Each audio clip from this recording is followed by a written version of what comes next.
안녕하세요. 다산이드 전병칠 원장입니다. 이번 시간에는 변압기의 병렬 운전과 삼상 결선에 대해서 알아보도록 하겠습니다.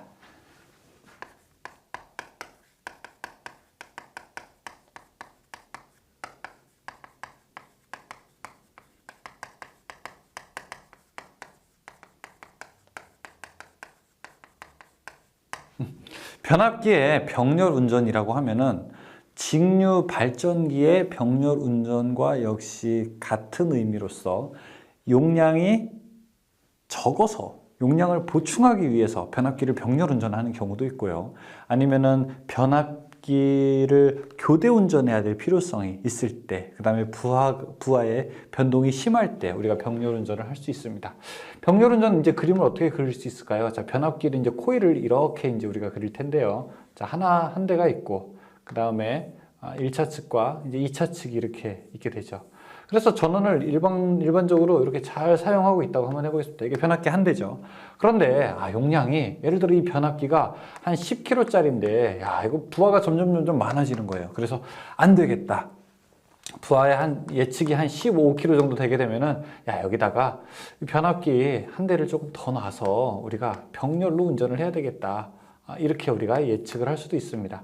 자, 이렇게 결선을 하고요. 그 다음에 이렇게 결선을 하고, 그 다음에 이렇게 결선을 하고, 자, 이렇게 결선을 하게 되면은 변압기 한 대와 함께 5kg짜리 또 한 대가 동작하기 때문에 전체적으로 15kg의 용량을 우리가 구동할 수 있게 되는 것이죠. 그러면 이때 변압기에 지켜야 할 사항들은 뭐냐? 제일 중요한 게 뭘까요? 권수비죠. 예를 들어 이 첫 번째 변압기가 10대 1짜리라고 하면은 이 밑에 있는 것도 당연히 10대 1짜리여야 되겠죠. 2대 1짜리면요. 여기도 2대 1짜리여야 되겠죠. 이 두 개가 권수비가 맞지 않는다면은 대재앙이 일어나겠죠. 또 극성도 같아야 돼요. 여기 위에 있는 게 감극성. 플러스 마이너스일 때 이쪽이 플러스 마이너스가 되죠. 감극성은. 가극성은 플러스 마이너스일 때 마이너스 플러스가 됩니다. 그래서 극성이 플러스 마이너스일 때 플러스 마이너스인 감극성이면 여기도 마찬가지로 극성이 같아야 되는 거죠. 극성이 같아야 됩니다. 그래서 몇 가지 조건이 있는데, 자, 병렬 운전 조건을 보면은 하나씩 밑줄 치십시오. 극성이 같아야 된다. 그 다음에 권수비랑 1, 2차 전압이 같아야 된다.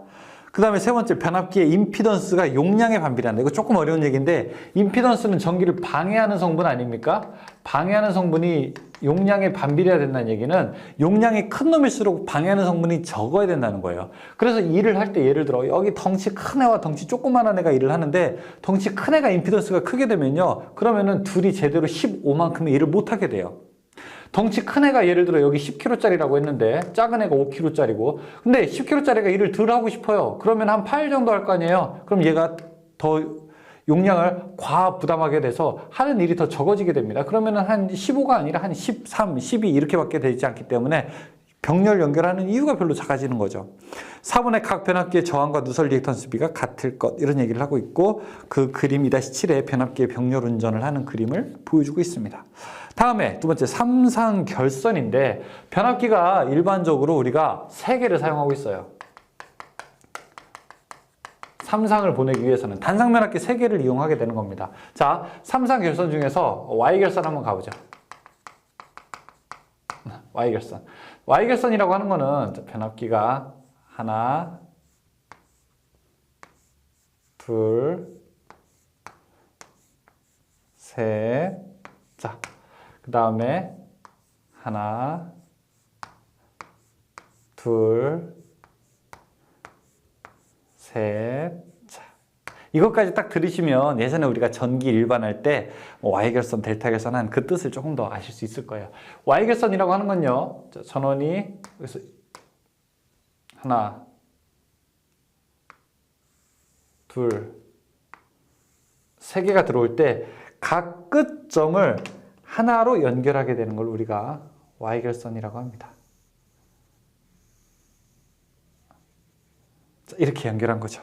그러면 이게 마치 알파벳 Y가 결선된 것처럼 이런 모양을 갖고 있는 거죠.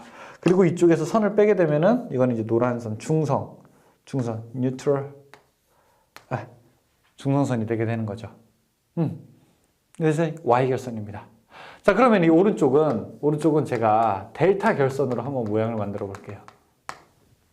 델타 결선이라고 하는 거는 변압기 한 대, 두 대, 세 대가 있을 때 내 2차 측이 다음의 머리로 가고, 그래서 선을 하나 빼고, 내 2차 측이 다음의 머리로 가고, 선을 또 하나 빼고, 내 2차 측이 다음의 머리로 가서 선을 하나 빼는 방식.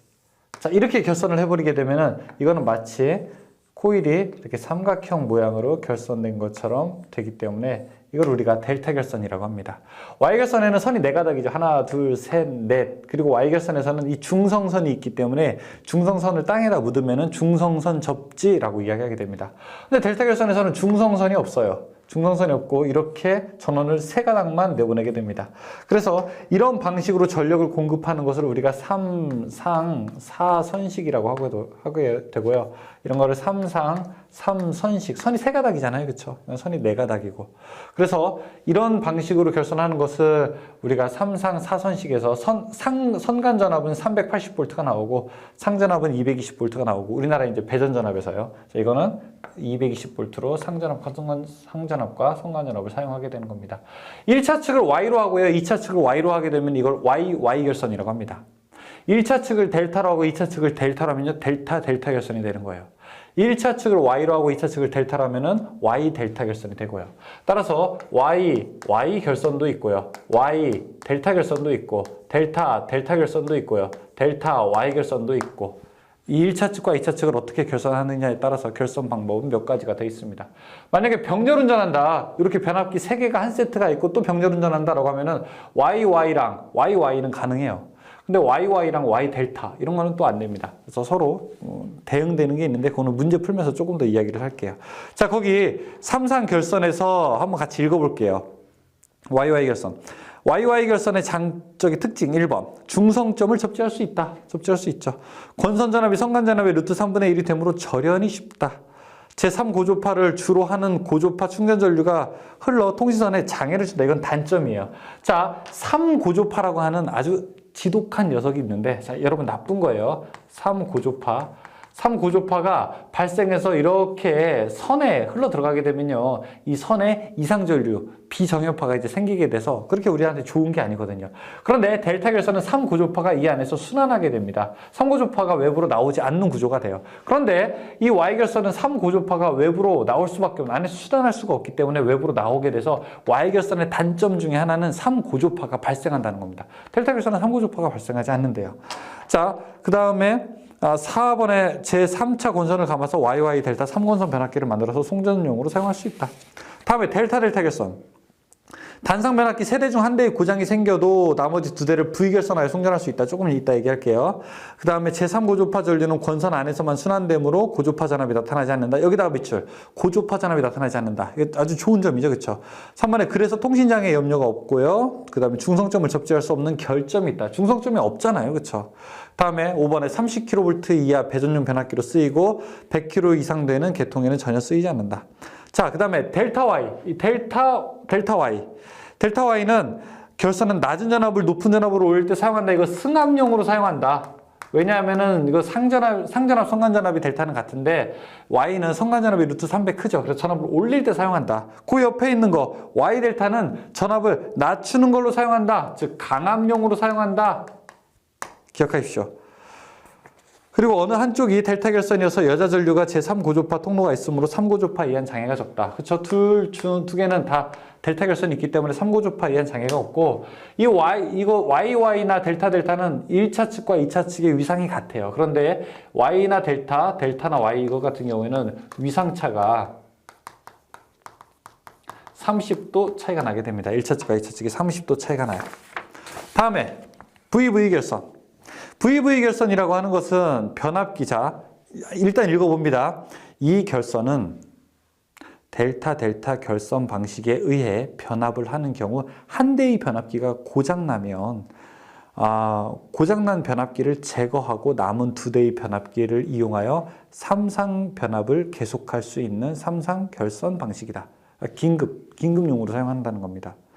VV 결선에서의 출력 PV는 델타 결선의 출력 P 델타에 비해서 루트 3분의 1로 작아져 부하 용량이 57.7%로 줄어들고 변압기의 이용률도 86.6%로 줄어들게 된다.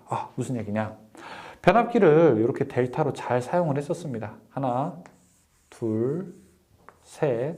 자, 델타로 해서 잘 사용을 하다가 하나, 둘, 세 대가 있는 거죠.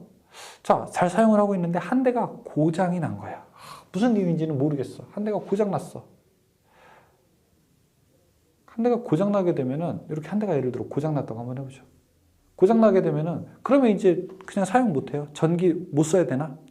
여러분 바퀴가 3개 있었는데 바퀴가 하나 고장 났다고 해보죠.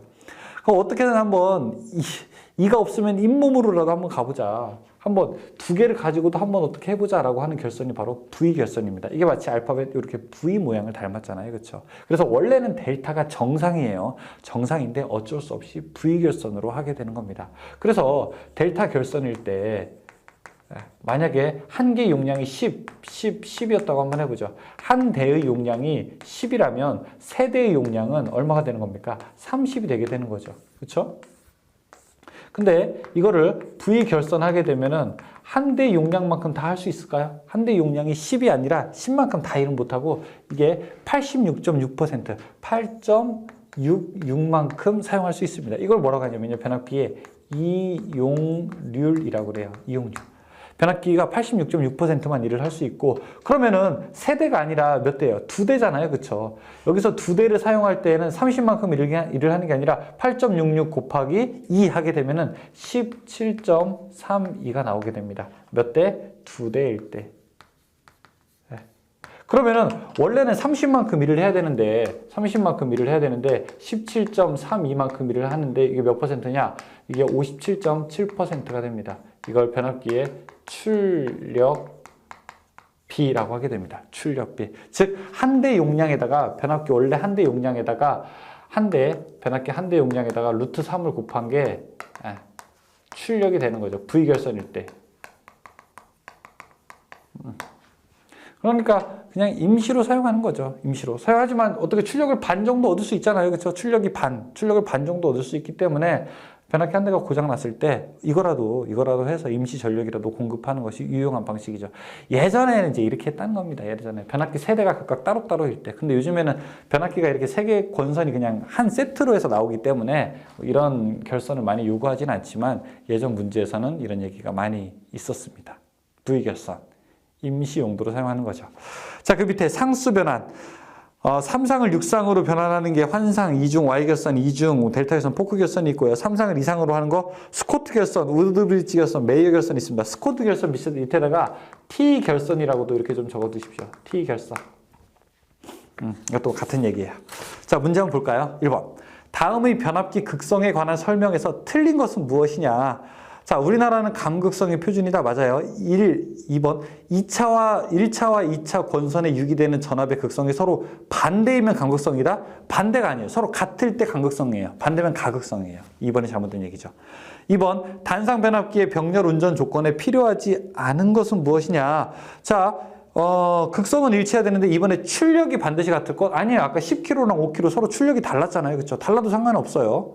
전압 권수비만 같으면 돼요. 이번에 출력은 같지 않아도 됩니다. 3번. 3상 변압기의 병렬 운전 시 병렬 운전이 불가능한 결선의 조합은 델타 Y 괜찮아요. 델타와 델타 Y. 이거는 그 델타나 Y의 개수를 세웠을 때 홀수이면 불가능합니다. 홀수이면 3번도 가능하고 4번도 가능합니다. 4번. 수전당 발전소용 변압기 결선에 주로 사용하고 있으며 한쪽은 중성점을 접지할 수 있고 다른 한쪽은 제3고조파에 의한 영향을 없애주는 장점을 가지고 있는 3상 결선 방식. 중성점 접지할 수 있으면은 지금 4번에 중성점을 접지할 수 있다. 자, 그럼 무슨 결선이에요? Y 결선이고요. 다음에 3고조파를 없앨 수 있다 라고 하면 무슨 결선이에요? 델타 결선이잖아요. 그렇죠? 그러니까 Y 델타가 되겠네요. 5번. 변압기를 델타 Y로 결선할 때 1차와 2차의 위상차는 얼마가 되는가? 30도. 6번. 다음 그림은 단상 변압기 결선도이다. 1, 2차는 어떤 결선인가? 1차는 세 가닥이 나오죠. 그렇죠? 델타고요. 2차는 중성점이 있죠. 이거는 Y죠. 델타 Y 결선입니다. 2번이죠. 7번 변압기의 결선에서 3고조파를 발생시켜 통신선의 유도장애를 일으키는 거. 통신선의 유도장애를 일으키는 경우는 델타가 없는 경우예요. 그냥 Y로만 되어 있을 때 1번이죠. 8번 낮은 전압을 높은 전압으로 승합할 때 일반적으로 사용하는 거. 승합할 때 사용하는 거 델타 Y. 8번 9번 변압기의 결선 방식에서 낮은 전압을 높은 전압으로 올릴 때 사용하는 결선 방식은 낮은 전압을 높은 거 승합. 10번 변압기를 델타 Y 결선에 대한 경우 맞지 않는 것은 무엇이냐. 1번에 1차 선간전압 및 2차 선간전압의 위상차는 60도이다? 아니에요. 30도. 11번 변압기의 결선 방식에 대한 설명으로 틀린 것은 무엇인가. 3번에 보게 되면 YY 결선에서 중성점을 접지하면 제5고조파 전류가 흐르는 게 아니라 몇 고조파, 누구 때문에 그렇다고 했어요? 아까 제3고조파가 영향을 미친다고 했었죠. 12번 단상 변압기 2대를 사용하여 삼상 전원에서 이상 전압을 얻을 때 가장 적합한 것은 무엇이냐? 스코트 결선이랍니다. 삼상에서 이상으로 가는 거 스코트 결선.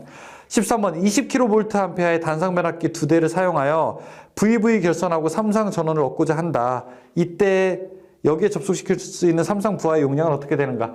13번 20kg, 한 대가 20kg짜리라는 거죠. 삼상 용량을 알 때는 곱하기 루트 3을 하면 됩니다. 그럼 얼마? 34.6kg. 답 1번. 14번 변압기 델타 V결선의 특징으로 틀린 것은 무엇이냐. 4번에 V결선 시 출력은 델타 결선 시 출력과 그 크기가 같다? 아니죠. V결선은 임시용이라고 했잖아요. 임시. 원래 델타 결선이 당연히 더 크죠. V는 그 반밖에 안 돼요. 15번 한 대의 출력이 100kg이면 단상 변압기 2대로 V결선에서 공급할 때 얼마가 되는가? 100 곱하기 루트 3. 답 3번. 16번 출력 PkVA의 단상 변압기 전원 2대를 V결선할 때 삼상 출력은 어떻게 되는가? 루트 3 곱하는 거죠. P 용량에다가. 답 2번. 17번 V결선을 이용한 변압기의 결선은 델타 결선할 때에 비해서 출력비가 어떻게 되는가? 자, 출력비는 어떻게 돼요? 출력비는 57.7%. 원래 이만큼 가야 되는데 이만큼 반밖에 안 오잖아요. 다음에 이용률, 변압기 한 대는 몇 퍼센트 이용할 수 있는 거예요? 86.6% 이용할 수 있는 거죠. 18번 2대의 변압기로 V결선에서 삼상 변압을 하는 경우 변압기의 이용률은 어떻게 되는가? 86.6. 19번 용량 PkVA인 동일 전격의 단상 변압기를 4대로 낼 수 있는 삼상 최대 출력은 어떻게 되는가? 자, 원래 변압기가 루트 3의 P죠. 그런데 지금 4대래요. 그쵸? 이게 2세트 있는 거니까 곱하기 2가 되는 거죠. 그럼 2루트 3의 P 4번이죠. 20번 삼상 전원에서 이상 전력을 얻기 위한 변압기의 결선 방식은 무슨 결선이냐? 스코트 결선 혹은 T 결선. 이렇게 이야기하죠. 네, 좋습니다. 자, 변압기의 병렬 운전과 삼상 결선에 대해서 알아봤습니다. 제가 말하는 속도가 조금 빠르기는 하죠. 예, 천천히 하면은 좋을 수도 있지만 빨리 하는 이유, 강의를 조금 여러분들 보시면은 앞에 우리가 긴 강의는 어떤 강의는 한 40분 정도 되지만 짧은 거는 뭐 20분, 15분, 심지어 5분짜리 강의도 있습니다. 제가 이렇게 자꾸 여러 번 말씀드리는 이유는 강의 이거 여기 있는 내용 저도 1시간 동안 할 수 있어요. 1시간 동안 하는데 문제 없죠. 그쵸? 근데 1시간 하게 되면은 다음에 여러분들이 2번, 3번 볼 때 지겹습니다. 비슷한 내용 계속 이야기하게 되니까 제가 여러 번 강조 드리는 것은 여러분께서 한 번 보고서 끝나는 게 아니라 2번, 3번 좀 반복해서 보셨으면 좋겠고 반복해서 보기에 좋은 강의를 만들기 위한 교수 전략이라고 하는 것을 꼭 기억해 두셨으면 좋겠습니다. 지금 문제풀이 할 때 X치기 잘하고 계십니까? 내가 확실하게 풀 수 있는 것과 아리송한 것들 이렇게 표시하는 방법, 물음표.